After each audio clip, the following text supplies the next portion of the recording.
What's up, everybody? The wait is finally over and totally over. Left at Wall is available now, right now. You can get Left at Wall on Apple TV, Google Play, YouTube Movies. You can get it on demand. You can buy it on DVD.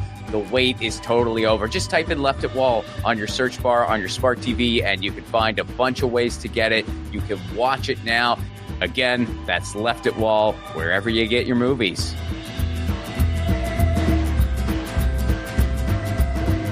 Episode 98, Josh Stolberg.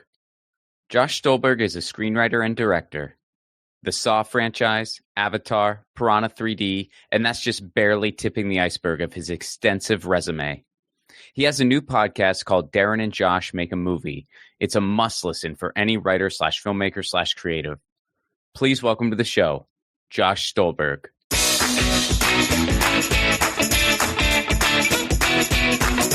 Josh Stolberg, good to see you, man.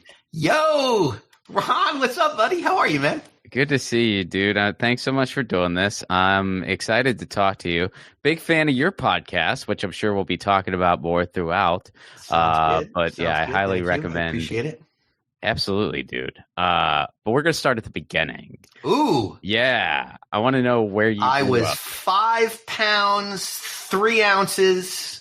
You were a small baby. No, I'm joking. I have no idea. No, you don't know? I was actually a small baby. I was like 4, I think I was like 4'8" or something. Wow. Okay. I was a tiny baby. Yeah. I don't know what I was, but I'm sure I just feel bad for all of the women in our lives because even 2 pounds coming out must be horrific. It's ridiculous. You know, I asked my mom, like, I was a kid, actually, and my mom's never been one to mince words, but I asked her, I was like, what is it like giving birth?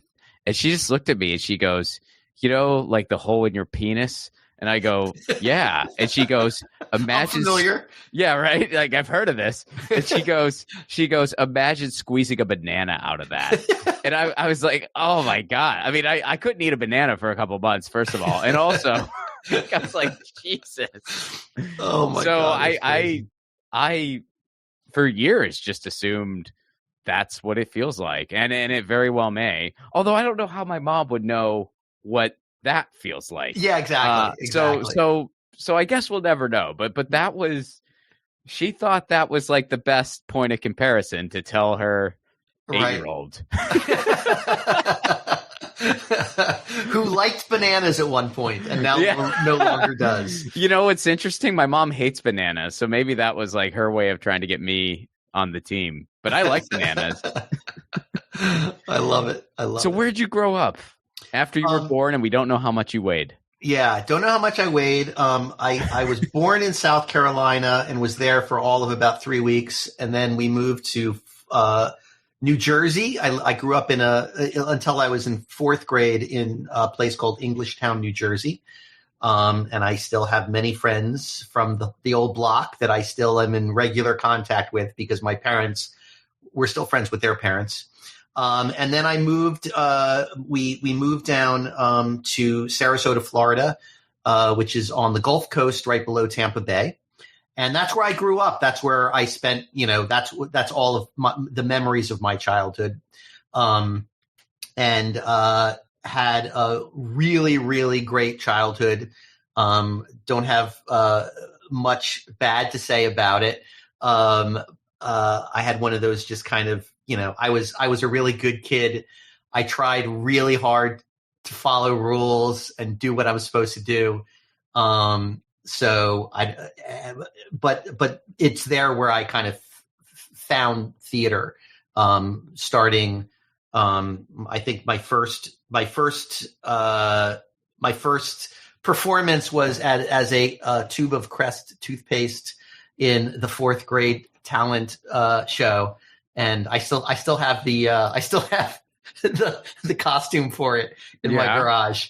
And then, what all that did that entail, being the toothpaste? Well, it was like one of those, like they have all of the kids, talking about good dental hygiene and like all of that kind of stuff. So it was like a play that taught kids how to brush their teeth. Nice. And then in middle school, really fell in love with theater and became a theater nerd then in middle school, and was in a couple of plays. And then when I went to high school at Riverview High School in Sarasota, Florida, that's where like I was the president of the drama club, and like I was the geek. I was the total geeky kid. I wore ties to school almost every single day. Did you really? You were that guy. And my mom. Did you and have dad, a briefcase? I did not have. I was not Alex P. Keaton. Did not have the briefcase, but I did. I did really embrace the theater life, and would stay up late nights and help paint the sets and like all of that stuff. And really fell in love with it. And luckily I had a mother and father who were very open about just saying, hey, go do your dream. Did the unthinkable and let me go to college with a theater major, which is one of the most useless majors in the history of mankind. But it was one of the greatest times I've ever had. I went to college and at University of Vermont in Burlington, Vermont. And oh, nice, man. I love that town. Oh, it's Burlington's great. Awesome. I have a close family friend is up there now. Oh, and, sweet. Yeah. Sweet. And she wants to do, I think last time I heard she wanted to do environmental work. But I guess that could change when you're like 18. I don't know if that's still what she's into or not, but yeah, it's, when I found out she was going up there, I was like, oh, that's a perfect fit for you. I love it. And it's a great place to be. It's cold as all get up, but it's a beautiful place. And there I just got more and more into theater. I started becoming a director. I directed, I think, 5 different productions for the student play. They were called The Players. I did like West Side Story. I did Sexual Perversity in Chicago. I did a really fun little play called Juvie. I did Extremities, and I directed all these plays. And some of them, there was a summer stock theater company there called the Champlain Shakespeare Festival. And after one of the times that I was interning there over the summer, became friends with a few of the professional actors, and then brought them in. Like my production of Extremities had New York talent in the show, and from there just moved out to Los Angeles thinking I was going to be an actor. So what made you pick LA instead of New York? Because since you were like on the East Coast and you're a theater guy, like why not New York? I was always had a fascination with films, and I was already really falling in love with movies. And I also had the thought that getting involved in movies would probably be more financially rewarding than getting into theater. That's having seen Chorus Line one too many times, I realized, oh God. And thank God I did too, because I moved out to Los Angeles because I realized very quickly that I was a horrible actor, like just a really bad actor, and was able to transition then into behind the camera work. But at the time, it was just soured you to acting. Like, was it, were they like, you're the shittiest toothpaste ever? You said you did this before. You're fired. I was a serviceable actor on stage. I didn't embarrass myself, but there was nothing special about me. You know what it's like. You can tell when somebody has a spark. I was able to memorize my lines. I remembered my lines. I hit my cues. I stood in the right spot on the stage and found my light, and all of those things were fine. But I just didn't have that spark that I think you need. And I think I realized it at first when I got cast in a movie called Western Avenue, and it was just just maybe a year or two after I moved to Los Angeles. And it was a foreign film. It was a Korean film. The woman in it, her name was Kang Soo-yeon, and she was one of the best actors in Korea. She she was like the Julia Roberts at the time. Like she was the most famous actress in Korea at the time. And I got to play her asshole American boyfriend. And I thought I was doing a great job on the set. And then I saw the movie and I was just like, oh God, this is so embarrassing. I am so bad. She doesn't even speak English well. And she is running circles around me as an actor. My line deliveries were horrible. I was in my head about what I look like on stage, which I think really great actors don't have that. How'd the movie do? When I saw the movie, I was just like, all right, I'm out. And then add to that, there was another thing that happened, which was when I first moved out to Los Angeles, and I had no idea about what the acting life was all about. Did not have a picture, did not have a resume, was trying to figure out, what my competition was. So I placed a fake ad in Backstage West. At the time, I think it was called Dramalog. I don't think Dramalog's around anymore. But I put a fake ad for a movie that didn't exist, that I was pretending that I was making. And I cast and I requested headshots and resumes from people that was like me at the time. So I was what, 20, 21, 22 or something like that. So the part was and I actually did two different parts. Like I did like a little bit left of me and a little bit right of me. So one of them was like the geeky guy and one was the, a little bit left of center, but right of cool kind of guy. And put an ad in Dramalog. No one knew that it was fake, but I was just wanting to see people's resumes. So the next week in the mail, I started getting boxes and boxes of pictures and resumes, because this was the time before people were just putting them up online. They were, you had to staple your resume to the back of your picture and you put it in a manila envelope. I don't know, you're younger than me, so I don't know if you remember those days, but and every day for 2 weeks, I would get just boxes of these pictures and resumes, and I would go through them. And I realized how many people were out in Los Angeles and were so far ahead of me already. And not only that, but this was a fake movie. So imagine what it's like if it's a real movie. And that was the time where I was just like, you know what? I just don't have it in me. I don't have it in me. Man, you know what? I mean, I think we all have a moment kind of like that. For me, I got an audition. And it was for like, they were looking specifically for like a particular type of ginger that was also kind of like sardonic, whatever. And I'm like, all right, I'm checking all these boxes. I got a good shot here. And then I show up and there were like 400 dudes that looked exactly like me. Like it was uncomfortable. There were that many of us in a room together. I'm like, this is weird looking. People were trading sunscreen for currency. It was weird. And like, but no, it was like uncomfortable. Oh my God. And that was when I realized I'm just like, yeah, this is you really got to do something to stick out in this town. You just do. Yeah, and, it's brutal, man. It's brutal. And I have so much respect. Actors are some of my favorite people in the world. I mean, I'm married to one, so that's the first piece of proof. But also, they work so hard and are crapped on all the time and don't usually have agency in their pursuits, because it's always somebody else deciding and picking. A lot of the time that's all politics and who you know and who you don't know. And if you got lucky enough to have, genes like, like Brad Pitt or Charlize Theron, you've got a leg up just because of that. It's a tough job and just brutal on the ego. And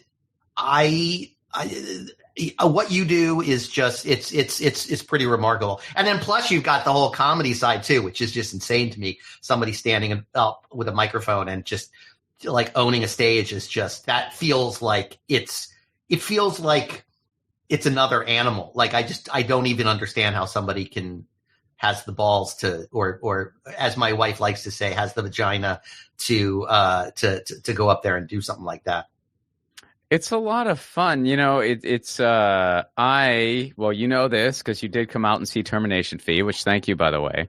But I loved it. And you. like, as an example, like, that's a perfect example. Like, I don't know, you were, I mean, aside from just the great acting and the great writing and all of that other stuff, you like laid yourself out. Like, you were like standing on stage in a bathing suit. Yeah. I don't think as a 50-something-year-old guy now, I would have, I couldn't do that. Like, I would shrivel up into a ball of anxiety before the lights came up. I was a little self-conscious about it, not gonna lie. I was also, I mean, at one point I was kind of thinking, well, I should probably go before we bow. I should run and put my shirt back on, especially since like I was assigned to do like our send-off speech, Right. And but it was actually Sarah just said, dude, just deal with it, man. They've already seen you. Yeah, why not? She's like, you're taking a bow in a bathing suit. Deal with it. I'm like, all right. Yeah, I love that. I love that. That's great. That's great. Yeah. So I was just bathing suit for the rest of the show. Spoiler for anyone who hasn't seen it. I am in a bathing suit. It's a thing of beauty, people. A thing of thanks, beauty. Buddy. but yeah, like, so I kind of rediscovered theater because I loved theater in high school. But then, for me, it was weird. I went to a Catholic all boys school and we did have theater and stuff, like, but we got a very, very kind of one track version of it. And for me, and I had the time of my life, don't get me wrong, but I was under the impression that to really do theater, you had to just love show tunes, and that was it. That was what it meant to do theater. I didn't realize there were all these other subgenres of theater. I didn't discover that until I was older. So I didn't know that was a choice. So when I was 18, I was just like, well, I do love acting, but I don't think I'm a theater person because I listen to punk rock and stuff. I'm not listening to show tunes on my CD player, which is what we also had then. So I didn't pursue it further, and then eventually got into stand up. But all right. So you're in LA. You decided not acting. How did that movie do? Like, was it well received? It was very well received in Korea. I was only able to see it here because I walked into a Korean video store and rented it like back with like a like the Korean Blockbuster, and I rented it. But one really funny story was that I was only waiting tables for about 2 weeks before I got my first writing job. But during the 2 weeks of waiting tables at Cheesecake Factory, I had a couple come in and from Korea and recognize me from the billboards. That's awesome. So they were like, you hear the guy from Western Avenue. It was called Western Avenue. And if anybody wants a really funny, just look for Josh Stolberg, Western Avenue, and you'll see photos of me with my long hair and shirtless. And oh yeah, so you've been you were all like, I couldn't do that. You've done it. What are you talking about? I have. But that was when I was like 22 and felt like I was on top of the world, and I wasn't anxious about anything back then. So yeah. Fair enough. So, all right. So you do the acting thing. You leave that. You only had to wait tables for 2 weeks because you got a writing gig. So what's that writing gig? Yeah. So I had worked my way. There were other jobs along the way that allowed me to get my first writing gig. About just a few weeks after I moved out to Los Angeles, I was looking for a job. Had no idea what to do, how to do it. I was a theater major, so completely useless on the resume. And I got a job downtown at the Biltmore Hotel. The Biltmore is a very famous old school hotel in downtown Los Angeles on like 4th Street. And I was a cocktail server at the jazz bar there. The bar opened at 4 p.m. and closed at 9 p.m. and serviced a lot of the business people that work downtown, their clientele that came to listen to jazz and have a drink after work and have a business meeting. And I was the only male cocktail server there. It was all women and me. So nobody wanted me. All these, these rich businessmen showing up for a drink, and they're looking at the pretty waitress over there, and I come walking over with, offering drinks. Well, was this after the movie? Because this is before. Okay, this is before the movie, there might have been some Korean couples that were like, no. This is literally about 4 weeks after I moved to Los Angeles. Oh, okay. And the bartender there, this guy named Eddie Ritchie, who was just a beautiful human being. He was a screenwriter, and his best friend worked on a television show called Parker Lewis Can't Lose. And Parker Lewis was one of these, kind of a knockoff of Ferris Bueller's Day Off on WB at the time. I think it was Fox or WB or one of those. And I got a PA job, and I worked as a PA on that job on that show for the executive producer for about 2 years, for 2 seasons of the show. And it was one of the best learning experiences I ever had. I was doing really menial tasks, things like washing the director's car and picking up the producer's dry cleaning and, going to get the special mango from the special grocery store that the producer loved and making sure it got cut exactly properly. But when I wasn't doing all of those crazy things, I had an open invitation everywhere. So I could sit in the writer's room and just watch these people pitch stories. I was invited into the scoring sessions and got to see them score the movies. I was able to sit next to the director on the set and talk to the actor, like everything. It was one of the most, it was a very, very special job. And on top of that, the writer's room, even though it was this dumb, silly, cartoony television show for kids, it was like a murderer's row of some of the best writers of all time. The showrunner, the guy that I worked for, that I was right under, his name is Clyde Phillips, and he became the showrunner of Dexter. He's run Dexter for years and years. So, I mean, he didn't become better after that. It was just you work your way into a career. So that was Dexter. And then another guy was Tom Spezialy, who has since become one of my best friends. And he was the showrunner of The Leftovers and the showrunner of Watchmen. He won Emmys for those. There was a guy named Adam Barr who was the showrunner of Will and Grace. It really was a murderer's row. And I learned so much. And then I went to film school. And after film school is when that movie is when right after film school, I had to get another job. So I was waiting tables, and that's where I got my first phone call that one of the guys from Parker Lewis Can't Lose and Weird Science, Tom Spezialy, there was a guy named Kevin Murphy who hired me on a TV show called what was it? Honey, I Shrunk the Kids, the television show. So that was my first job. I wrote 2 episodes of that, was a staff writer on the show, kind of worked my way up. And just, that's how my writing career started. But it all could be traced back. That entire sequence could be traced back to me being a bar boy at the Biltmore Hotel, who met the right person, who introduced me to the right person, who put me in a room, who allowed me to work as a PA. I was making $300 a week as a PA on this show for 2 years. But I met all of the most incredible people, and almost every job I've had since then can be somehow tied back to Eddie Ritchie at the Biltmore Hotel. That's incredible. Yeah. I mean, that's incredible. So when did you start to pivot into directing? So as I mentioned, I had done a lot of it in high school and college. So I knew that it was something that was really interesting to me. And when I stopped, so I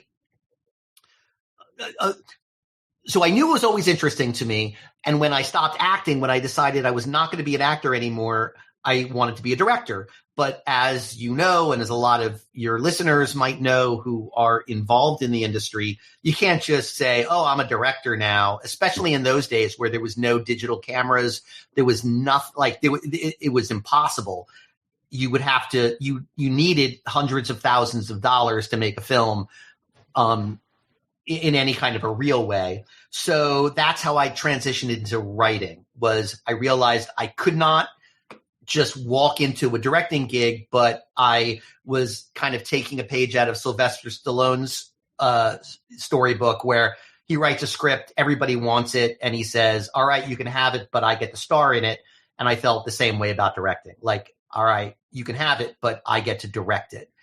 And didn't really work out that way. What really happened was that I started making money as a writer and realized that I could make far more money as a writer than a director. So I kept up the writing gigs and kind of abandoned my director hat.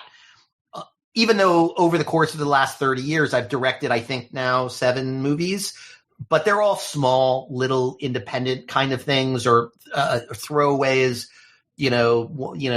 little things. But I don't have the same kind of cachet as a director as I do as a writer. Writing pays my bills, pays the mortgage, pays for the kids' college. Directing honestly takes away from the money, because I spend a year working on a movie and make nothing on it, but it feeds some part of my soul that I need to still follow. Mm-hmm. So how did you get involved with the Saw franchise? So as I said before, I was a big horror fan growing up. Halloween was one of the first horror movies I ever saw, and it freaked me out.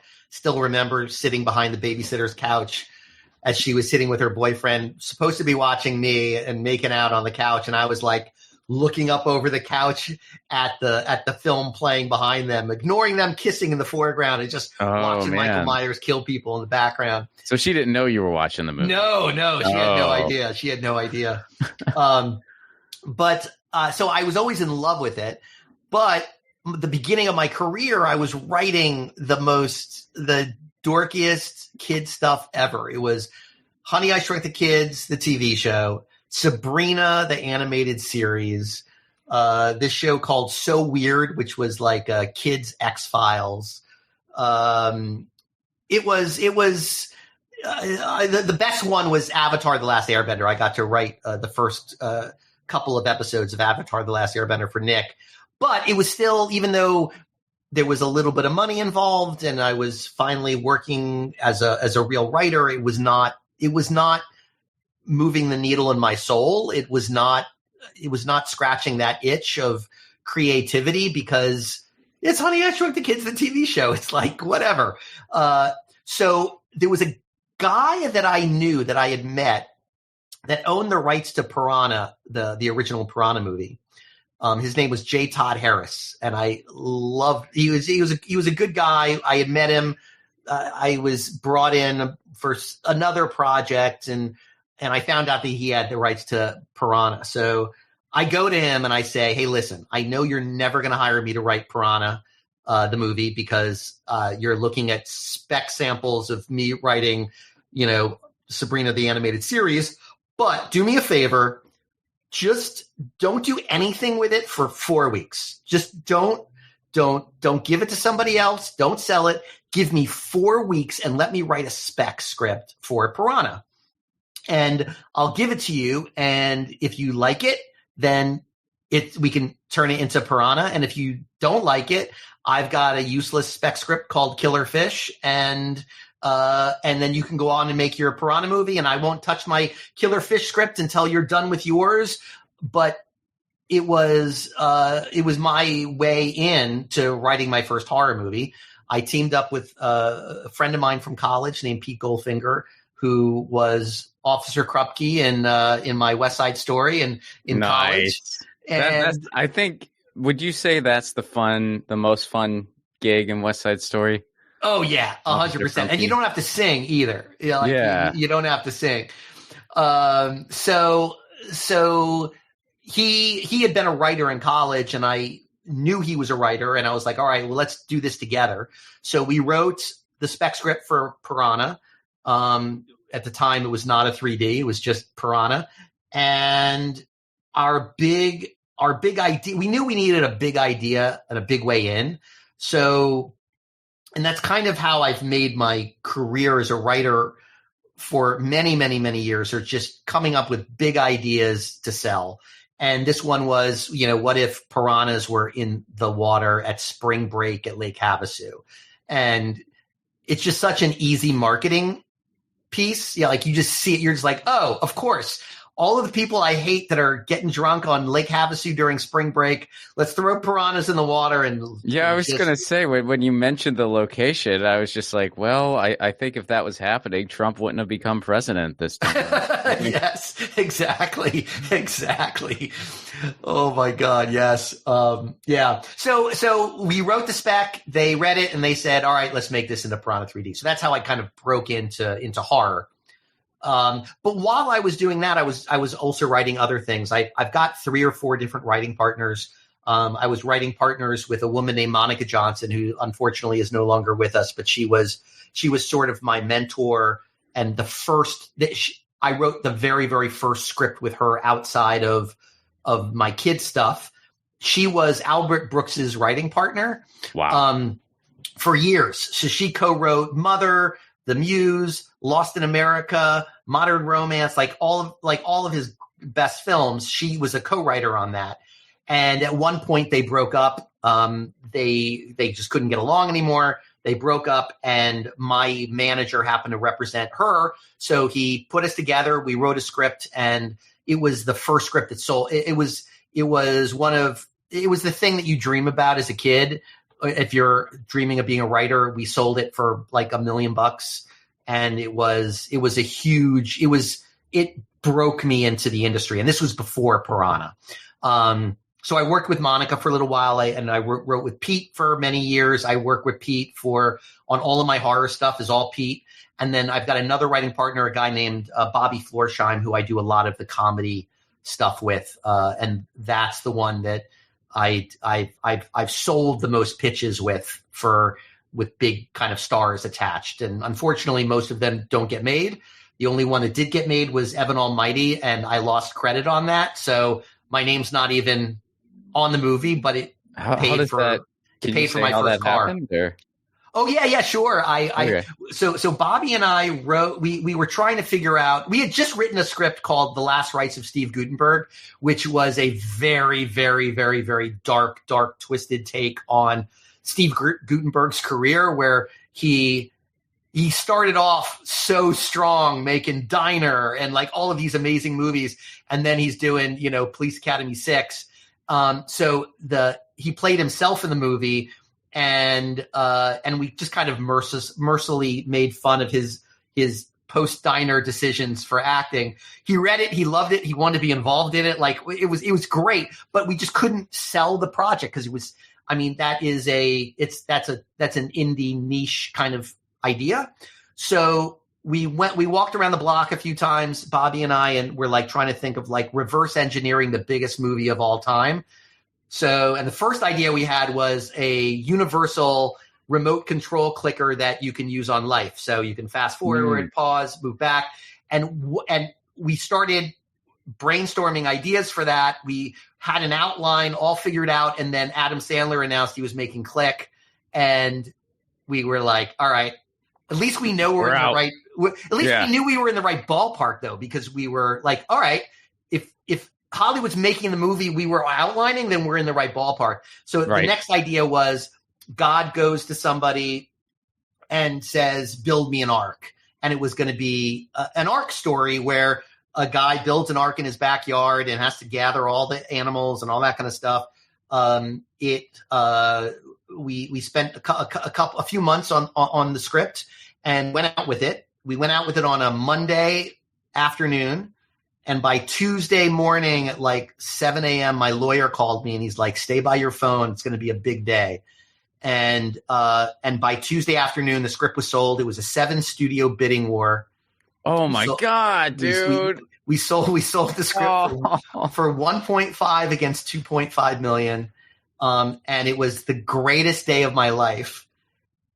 And then the next day we got a phone call from the director of Bruce Almighty. What's his name? Not Odenkirk. What's his name? The guy, well, Jim Carrey starred in it, but yeah, Shadyac. Shadyac directed it. Yeah, Shadyac directed it. So Shadyac had been trying to get our script because he had seen our script.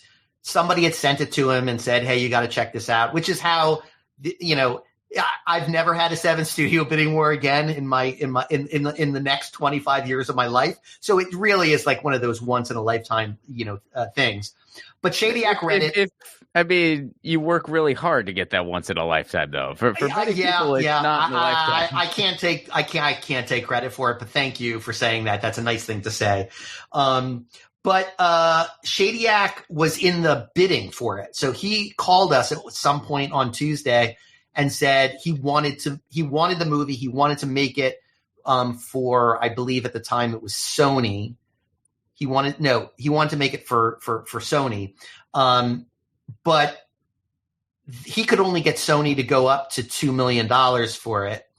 And we I still had just oppressive student loan debt.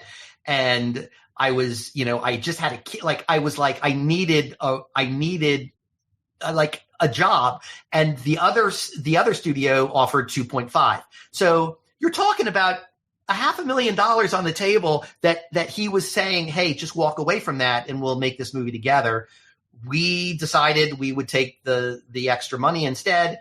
So we sold it to the other company out from under him. Not from under him. He could have gotten it. All he said was, if you can match that or at least come close to it, we'll go with you. Mm-hmm. But he got so angry at the fact that we went to the other studio that he basically pushed us off the project. Usually when you sell a spec, the Writers Guild guarantees a first rewrite for you. You're supposed to be able to meet with the director, get notes from the director, and do a rewrite. And Shadyac basically said, he didn't say this in his exact words, but it was very clear. All right, sure, we'll give you notes. And we just knew that the notes were going to be like, okay, this takes place on Mars and it stars ducks, and just to get us off the project. And went off, hired another writer, and they rewrote it from scratch.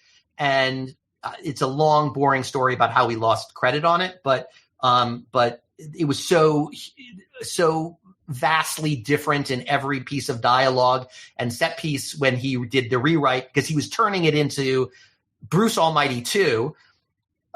Jim Carrey had read our script and was he said, all right, I'll do this. And then when the rewrite came in, he decided he didn't like their take on it and stepped away from the project. And that's when Steve Carell came in and became the main actor in that film. But it was brutal. It just felt like, again, it was one of the best days of my entire life. And also within 2 days, it was one of the worst days when I realized that I was getting, kicked to the curb. Man, and there was nothing I could do about it. I mean, that's just the whole, for lack of a better way to put it, that's showbiz, baby. That's the ultimate. It really is. And I learned a lot. I learned a lot from it. Lila, our mutual, my wife is also friends with Ron. And you almost said our mutual friend, which would have been kind of funny. Our mutual friend, Lila. I was I guess they're secretive about it. Yeah, she's a mutual friend. But she'll tell you, I was probably in bed crying for a week and a half. Sure. Literally a grown man in bed weeping because it was so frustrating that we were just, it just wasn't nice. Obviously we wrote a script that had something to it, and we could have been involved in it, and maybe it wouldn't have been one of the worst disasters in comedy history. That was one of the most expensive movies ever shot, and it was a big dud when it came out. So, Who knows? Maybe our script would have. So in a way, you different. got the last laugh. Yeah, and a lot less money along the way because of it. But whatever, it's fine. It's Hollywood. You're right. It's Hollywood. There's nothing you can do about it. What are some mistakes that you've made throughout your career? I think the biggest mistake as a writer and director is that feeling of fear of missing out and taking jobs that you just don't connect with on any kind of an emotional basis. And you do it because you're like, well, somebody's offering me a job. Somebody wants to pay me to do something.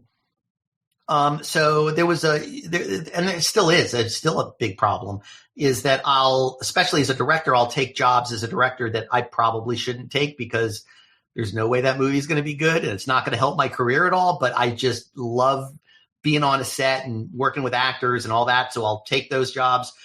But it also happens with writing too. I still remember there was a job that Bobby and I were up for at Bruckheimer's company. And Bruckheimer wanted to make a movie called The Nutty Nut. It was a remake of maybe a French movie called The Nutty Nut, about a guy who finds out and I don't even remember, like, this is how bad I was disassociated from the movie. I don't really remember the plot, and I spent a year and a half working on this thing. But I think it was about a set of twins, and they don't know they're twins, and one's like a super spy, and one's a nerd doing data inputting, and so kind of like Parent Trap a little bit, but yeah, exactly, exactly. And one of them gets amnesia. There's like an amnesia subplot. It was horrible. It was horrible.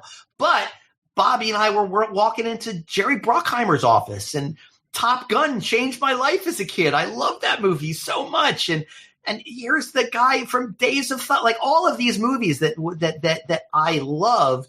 So there was no way we were saying no to this film, even though every bone in my body was saying I should say no to this film because it's never going to be good. It'll never be good. But I didn't have the fortitude, the strength, the character to say no. And again, like I just said, I still can't say no. So,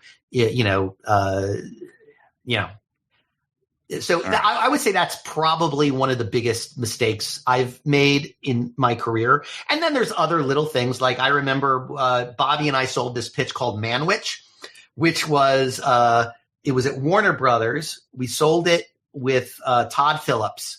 So Todd Phillips was the producer on the project. He's just for the listeners, he's did The Hangover and a bunch of other movies, The Joker. And we sold the idea in the room as on a pitch, and we wrote the script. And basically the idea was the idea was that once every century, a male witch is born. And the male witch, that sounds cool, dude. The male witch is responsible for some of the biggest disasters in human history. The fall of the Roman Empire, male witch. The Black Plague, male witch. And the joke in our pitch was New Coke, the male witch. It turned out great, and we got not Zach Galifianakis. We got who's the big guy doing comedies now, who's in the Roblox movie, or the Jack Black. Jack Black. No, Jack Black. No, Jack Black. Yeah, Jack Black. Yeah. So he was attached. We've got a go movie with Todd Phillips directing, Jack Black starring, huge studio. It was going to be like an $80 million movie, huge special effects. You could see the poster. The poster was a whole bunch of little girls sitting in a witch academy, like a Hogwarts, with a gigantic Jack Black sitting in the little tiny, desk, learning how to control his powers so he wouldn't destroy the world. And it was great. And then in a meeting, we did a rewrite for Todd. And, Todd has a very specific idea as far as tone goes. I love his movies. I mean, The Hangover I thought was just fucking amazing. Hilarious. Yeah. Yeah. But he's got a much darker tone than we do. And we were making a bit of a kid's movie. I mean, it was supposed to be a PG-13. Okay. And we disagreed with a couple of the notes, but we took them. And we did a rewrite of the script, and we walked into the room, and his producing partner there, I'm not going to say his name, but we turned in our draft, and he said, and they were trying to get a free rewrite out of us, I think. But he said, you guys phoned it in. You totally phoned in this draft. Yeah. And I got really angry in the room. Yeah, that's hard. This is all going back to your question, Ron, from 10 minutes ago of bad mistakes I've made. No, I appreciate it. And by the way, when I was writing, I wasn't writing another question. It's just you said that you can't say no, so I was just writing down all the favors I need. Oh yeah, no, that's great. Sorry. Yeah, no. So I said, I don't know if I used the word "fuck you," but I definitely was like, no, we did not phone it in. We took your notes, and your notes were faulty. This is not the movie shouldn't be what you're pitching to us. So we weren't able to wrap our heads around it completely. And it wasn't that we didn't put the effort in. We just, we feel like the problem isn't in the problem is in our execution, but our problem is the execution of that bad note. So you either said all that or you said "fuck you," one of the two. Yeah, one of the two. All right, and I'm walking out. Either place. Yeah, exactly. And we're walking out to the car after the meeting, thinking, all right, well they'll see the error of their ways, and we got a call from our agents in the parking lot saying, "What the hell did you do? You're fired off the project." No. So. That's another mistake I made, and I haven't done that ever again. Like, that's the first time that I really kind of went and did not do it the right way. There's a right way to take a note, and getting defensive and angry is not the right way.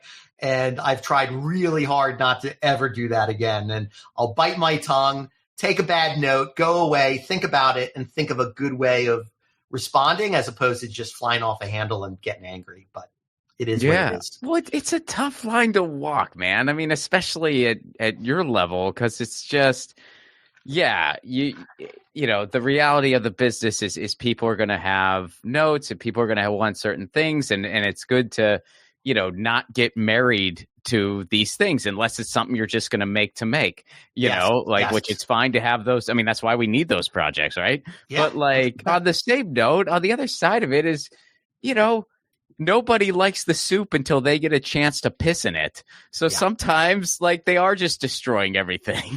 Yeah, 100%.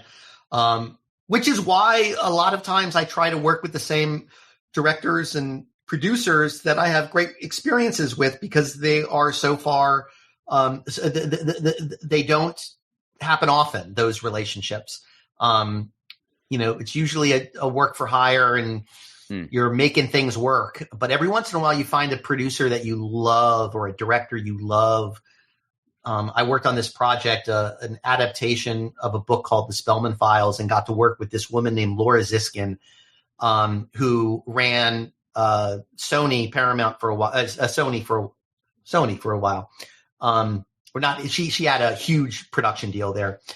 So one of the kindest, nicest, and the smartest notes.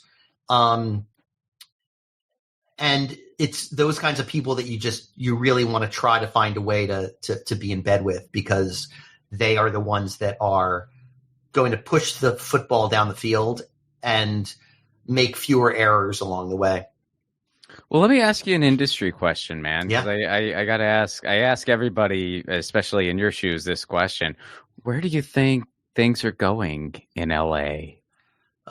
Yeah, it's tough, man. It's really tough. I have a lot of worries, right? I mean, aside just from our world falling apart, and and you know, the unpredictability of, like, the tariffs as far as Hollywood goes, the way the world is just killing each other in horrible ways, and our leaders are just like, yeah, go for it, you know, pouring gasoline on the flames. So aside from that,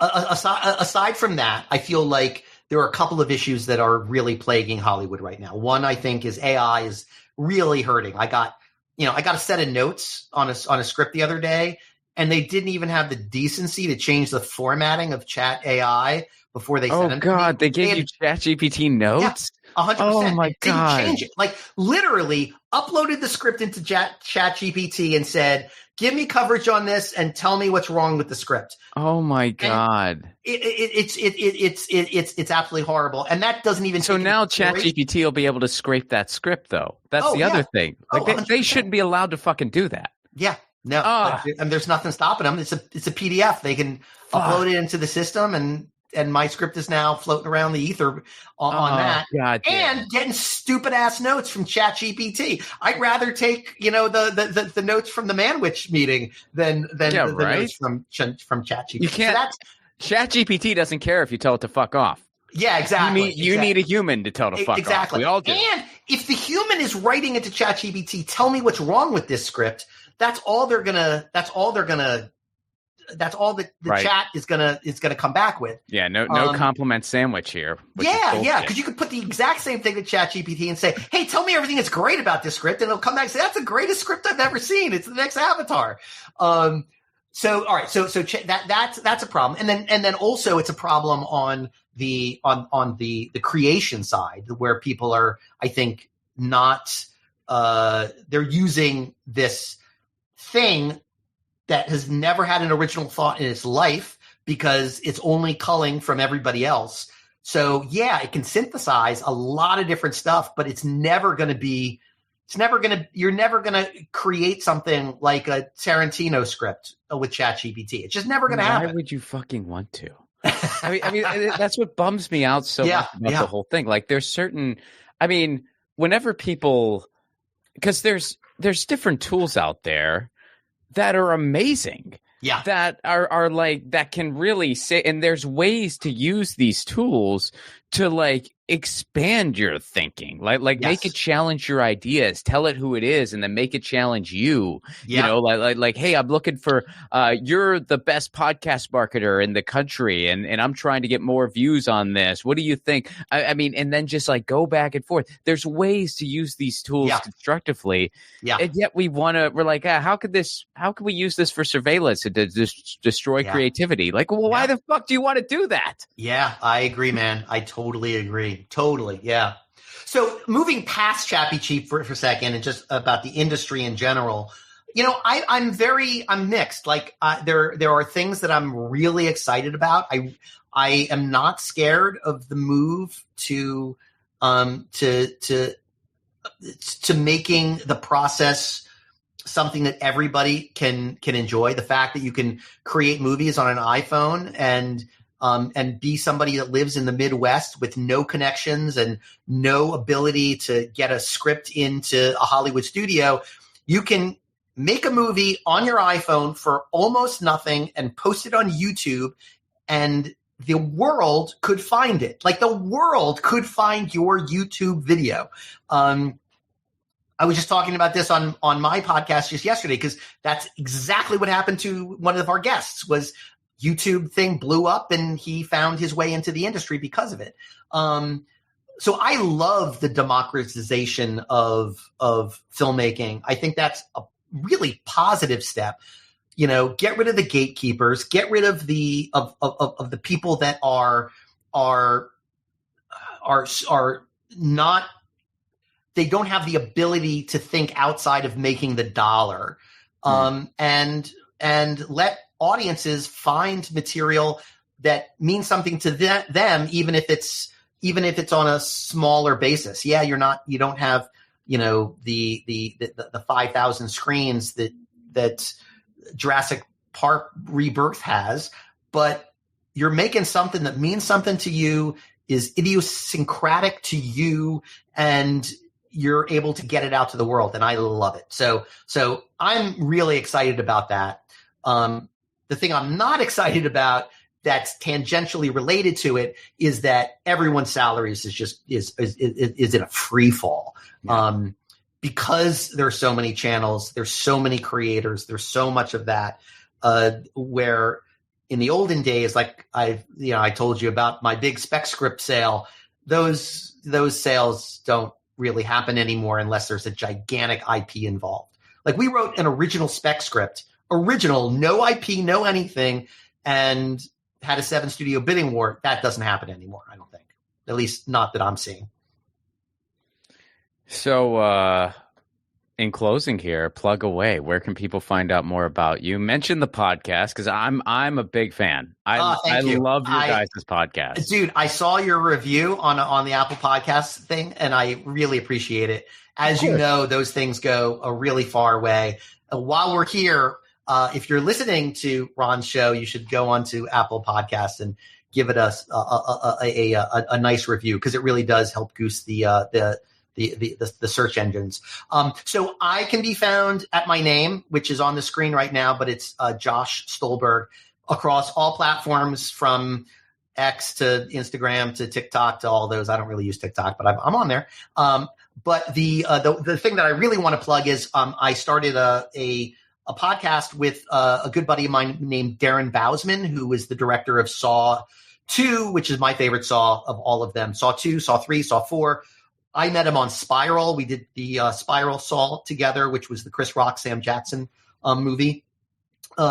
And we started a show called Darren and Josh Make a Movie, where we're taking an audience through from the inception of an idea all the way through the red carpet premiere and distribution, and really leaning into it. It's a little bit like a Project Greenlight, but instead of it being 12 one-hour episodes, it's going to be 60 hours of pre-production and 30 hours of production, and we're letting the audience in on every step of the way and bringing them along to help us come up with ideas, not to give us ideas that we're going to steal, but like we're throwing out like what we're thinking about for a movie, and they're able to write back and say, oh, we like this, or we don't like this, or turn it into an ensemble, or instead of a horror comedy, make it a horror musical. Like they're getting really, really involved, and it's so much fun.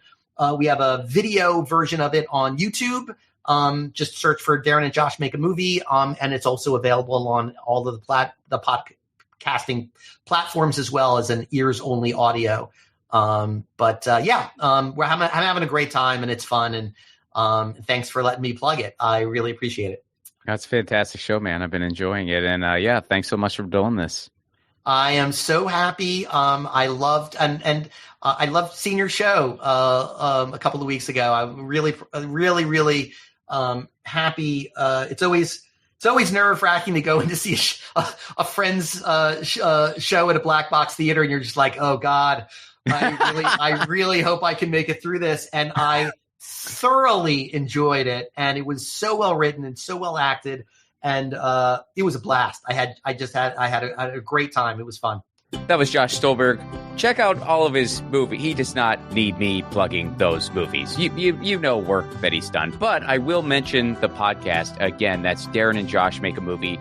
I highly, highly recommend it. If you're into filmmaking, writing, or if you just kind of like to follow a creative journey, it's a really, really fun podcast.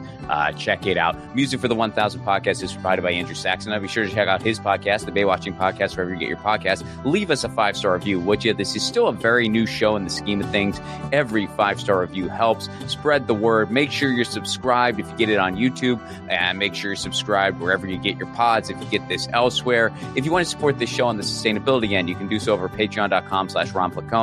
For Give What You Can Love, you get all kinds of exclusive perks. You get the 1,000 episodes before they're released to the public. You get insider information on upcoming films and events. And you get full stand-up clips not available anywhere else. And we do a Zoom hangout once a month. It's a really cool community over on Patreon. All right, we are almost at 100. We're almost there. We're 98. And here's the deal. Once we hit the 2-year mark, which we're very, very close to, going to have to start paying attention to marketing. That's kind of the rule of thumb in podcasting. For the first 2 years, you don't even look at the numbers. You don't even pay attention. You just focus on making a good show. And then once you're 2 years deep, you kind of got to start thinking about, how do I get as many people as possible who might benefit from this thing to find out about it. That's not my favorite part. I just like the creative part. I don't like the business end of anything. But gonna have to start thinking about it soon. That's how it works. So I got to grapple with that. And you know what? On the personal front, I will mention once again, thank you to everyone who has reached out regarding Lucy. It's been a tough week. And for those of you who may not know, Lucy, our beloved cat of 19 years, crossed the Rainbow Bridge a week ago. It's been a really tough week, but we are getting through it. And again, thank you for all of your emails, all of your messages, all of your posts, all of your well wishes. It means an awful lot. So thank you very much for that. And we will catch you next week. Peace. Hey guys, Ron Placone here. Take your own 1,000 challenge. No, you don't need to interview 1,000 people, although if you want to do that, go for it. Your 1,000 challenge can be whatever you want. Maybe you want to call a friend out of the blue once a week. Maybe you want to read a book every month. Maybe you want to start a different garden every season. I guess that might be dependent on where you live. Look, the point of the challenge is taking on an endeavor that enriches your life in some way, and it can be measured. And then, of course, you do it regularly. That's what 1,000 is doing for me, and hopefully for you too. The main reason for this podcast and every podcast I've ever done is to build community. So take your own challenge. Then join our Facebook group. It's called 1,000 What's Your Challenge? ? That's 1,000 What's Your Challenge ? And post about what your 1,000 challenge is and the progress you're making. All I ask is that people be encouraging of each other's challenges. This is personal and vulnerable, so be cool. There's enough negativity on social media. We don't need to add to it. For those of you who aren't on Facebook, hopefully in the future we'll be expanding to places like Discord, Reddit, but for now, we're starting on Facebook. And again, that Facebook group is called 1,000 What's Your Challenge? See you there.